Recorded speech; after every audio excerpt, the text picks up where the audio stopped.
kabla ya kufikia siku ya kuhesabiwa. Mtume sallallahu alayhi wasallam katika hadith ya Abi Barzata al-Aslami, والحديث أخرجه الإمام الترمذي، يقول عليه الصلاة والسلام: لا تزول قدم عبد يوم القيامة حتى يسأل عن أربع: عن عمره فيما أفناه، وعن شبابه فيما أبلاه، وعن ماله من أين اكتسبه وفيما أنفقه، وعن علمه ماذا عمل به.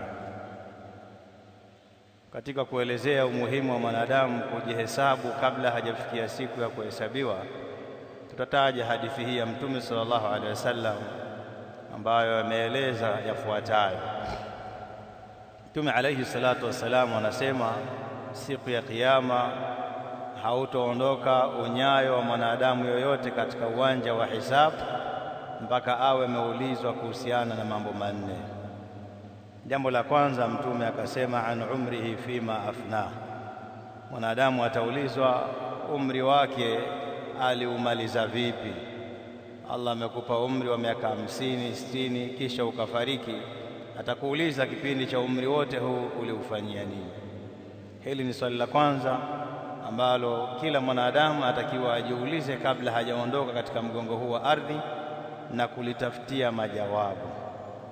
Mtume alayhi salatu wassalam akasema khairun nasi man tala umruhu wa hasuna amalu, mtu bora ni yule ambaye umri wake umekuwa ni mrefu lakini ukawa umeambatana na matendo yaliyokuwa mazuri.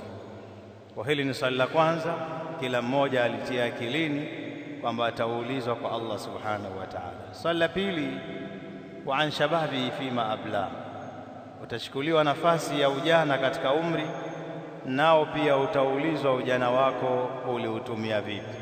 Na kuna maana pia kwa nini mara ya kwanza uulizwe umri kwa ujumla, alafu swali la pili ichukuliwe nafasi ya ujana. Kuna mengi ya kusema hapa na wanawachuoni wameeleza mengi, lakini muda hautoshi. Tutosheke kwamba ujana ndiyo umri pekee ambao mwanadamu anaweza akafanya mambo ya kuonekana ya umuhimu, sawasawa iwe katika dini yake, sawasawa iwe katika dunia yake. Ni nafasi pekee ya ujana, kwa sababu ndiyo marhala ambayo ana nguvu ya kufikiri, ana nguvu ya kutenda, ana uwezo wa kusafiri, chochote kile anaweza akakifanya. Kulingana na nafasi hii ya ujana na umuhimu wake, likawekwa swali pekee linalohusiana na marhala ya ujana. Na kwa kuwepo swali hili ni tambihi, uzinduzi na ukumbusho kwa vijana kwamba lazima tuutumie ujana wetu katika yale ya kumridhisha Allah subhanahu wa ta'ala. Na mifano iko mingi. Allah ametutajia mifano ya vijana katika suratul Kahf, innahum fityatun amanu bi rabbihim wazidnahum huda. Kaeleza katika hadithi nyingine watu wa aina saba, sab'atun yudhilluhumullah yawma la dhilla illa dhill. Akataja miongoni mwa hao shabun nasha'a fi ibadatillah. Kwa vijana wanapokuwa katika maadili mazuri ya kumtambua Allah subhanahu wa ta'ala, wanaweza wakawa ni chachu ya kuisogeza dini mbele, ikawa ni chachu ya maendeleo katika jamii yoyote ile.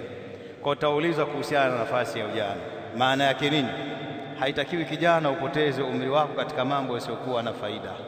Kijana mwerevu na kijana mwenye kujielewa ni yule ambaye anafanya yale ya kumridhisha Allah subhanahu wa ta'ala na yale yenye manufaa kwake yeye na kwa jamii kwa ujumla. Swali la tatu, utaulizwa wa an malihi min aina iktasabahu wa fima anfaqta, mali yako unayomiliki uliipataje? Ulipata katika njia ya halali au ulipata katika njia ya haramu? Leo maal asaf, kwa masikitiko makubwa, watu wako bize katika kutafuta maisha. Ubize huu ukawafikisha katika hatua ambayo hawajali la halali wala haramu, bali mtu akawa anajipa matumaini kwa kusema kwamba ukitafuta riziki ya halali huwezi kupata katika zama tulizokuwa nazo. Haya si maneno ya sawa sawa. Kutambua kwamba riziki uliokuwa nayo Allah atakuuliza ulipata vipi. Ulipata katika njia ya halali, na njia za halali zinafahamika na njia za haramu zinafahamika. Ikiwa ulipata katika njia ya halali, swali la pili linakuja wa fima anfaqta, uliitoa vipi? Baada ya kupata mali hii katika njia ya halal, sio yote ni ya kwako, watakiwa utoe katika njia ya Allah subhanahu wa ta'ala, kwa kusaidia wenye shida, wahitaji, kuendeleza dini mbele. Unawajibika kufanya hayo, kutoa zaka, kutoa sadaka. Lakini kama utapata mali kisha ukaiziwia, pia utakuwa na ya kujibu mbele ya Allah subhanahu wa ta'ala. Kwa hiyo mwenye mali ambaye ana busara ni yule anayetumia mali yake katika yale ya kumridhisha Allah subhanahu wa ta'ala, akasimamia familia yake vizuri, akasaidia katika dini, akasaidia wahitaji, akatoa sadaka, akatoa zaka na mfano wake. Huyu ndiye atakayefanikiwa biidhnillahi tabaraka wa taala. Swali la mwisho utaulizwa an ilmihi madha amila bihi. Swali la 4 utaulizwa elimu yako uliifanyia nini. Na ilmu inayokusudiwa hapa ni ilmu qala Allah wa qala ar-rasul, ni ilmu ya kumjua Allah na Mtume sallallahu alaihi wasallam. Uliifanyia nini? Dini yako uliisoma? Kama uliisoma kwa ajili ya Allah, uliisoma uonekane kwamba wewe umesoma, ulipata jina na sharafu na utajo. Maana yake kama hukuisoma ilmu hii ya dini, basi utaenda kuwajibishwa mbele ya Allah subhanahu wa ta'ala. Na swali hili la 4 la kuhusiana na masala ya ilmu linaonesha wazi kabisa uwajibu wa kila Muislamu, lazima asome dini yake. Ndugu zangu katika imani, kila Muislamu ana uwajibu wa kuisoma dini hii kwa kadiri atakavyojaliwa. Ndio Mtume sallallahu alaihi wasallam akasema, talabul ilmi faridhatun ala kulli muslimin, kutafuta ilmu ni lazima, sio ombi wala sio khiari, ni lazima kwa kila Muislamu. Kwa ili muabudu Mola wako ipasavyo, ujue unachokitenda, ni lazima uwe na ilmu. Lakini kwa masikitiko makubwa pia Waislamu wengi wako mbali na kuijua dini yao, hawajatenga wasaa na muda wa kuisoma dini yao.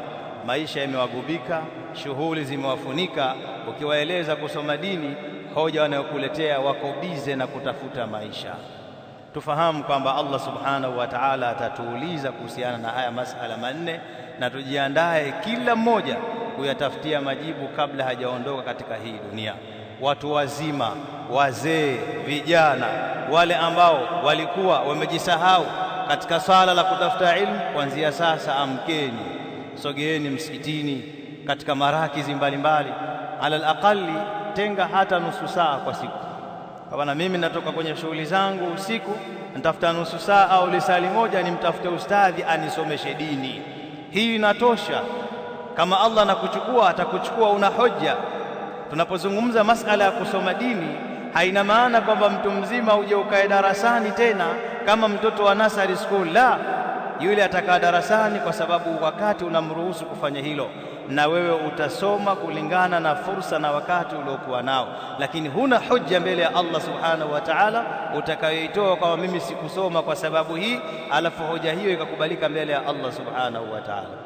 Kwa kumalizia, kwa kulitambua hili, wema waliotangulia as-salafu na salih, masahaba wanawake kwa wanaume mpaka manabii, walikuwa mstari wa mbele katika kuijua dini yao. Ndio ukisoma maneno ya mama Aisha, Allah amridhie, asema ni'matun nisa'i nisa'ul ansar lam yamna'ahunna alhaya'u an yatafaqahna fi din, wanawake bora ni wanawake wa Madina. Aibu haya haikuwazuia wao kuuliza na kujifundisha katika dini yao. Masahaba pia hivyo hivyo. Na sisi ili tuweze kufanikiwa ni lazima tufate mienendo waliokuwa nayo masahaba radhiallahu ta'ala anhum. Walikuwa wanafanya biashara na walisoma, walikuwa ni viongozi na walisoma, walikuwa wanalima na walisoma. Kwa hiyo hutokuwa na hoja yoyote yenye mashiko mbele ya Allah subhanahu wa ta'ala. Shima alaikum, Allah. Ndugu zangu katika imani, tusogee katika kuisoma dini yetu. Dini hii inaendelea kuwa hai kwa kupatikana wasomi. Dini hii sio ya imam peke yake tu. Imam na maamuma lazima waijue hii dini, na kama tutalifanyia kazi hili, tutapunguza idadi ya mambo mengi yanayoingia katika dini ambayo hayapo. Kwa nini? Kwa sababu watu watakuwa wamejikita katika kusoma, wanajua Uislamu wao, wanajua dini yao, hawawezi kuendeshwa wala kuongopewa kwa sababu wanaitambua dini yao. Lakini tukifanya jukumu hili ni la mashekhi au ni la baadhi ya wanafunzi, alafu watatuwakilisha wengine, hatutokuwa sawa sawa. Ma'al asaf, kwa kumalizia, hata katika ibada tunazozifanya za kawaida, wengi wanafanya hawajui wanachokifanya ni kitu gani. Tukichambua swala tu, siku zote unaswali na imamu, huyu ni binadamu, aweza akasahau, aweza akakosea. Namna gani ya kumdiriki? Ipo siku utachelewa na swali peke yako, umekutwa na hali fulani katika swala, hujui ufanye nini, utaharibu swala yako. Unasema subhana rabbiyal azim, haujui unachokitamka ni nini. Alhamdulillah rabbil alamin, haujui unachokisema ni nini. Umekremu tu, na wewe unajua kwamba ninachokitamka sikijui, na Allah anajua kama unachokisema haukijui. Haitakiwi Muislamu kuwa hivyo. Fanya kile ambacho unachokijua. Unaona vipi uvivu wa kuitambua dini yako, alafu wakati huo uko spidi katika kuitambua dunia yako na katika shughuli zako na maisha yako. Kwa nisirefushe mazungumzo, ilikuwa ni kalima fupi. Namuomba Allah subhanahu wa ta'ala atujalie kuwa ni miongoni mwa wenye kusikia na kufanyia kazi. Tuondoke na maswali haya manne, tembea nayo popote pale ulipo. Unaweza ukaondoka hapa ukafariki, mimi nikafariki, majibu yake ni bado ukiwa hai. Ukishakufa hakuna nafasi ya hayo majibu tena.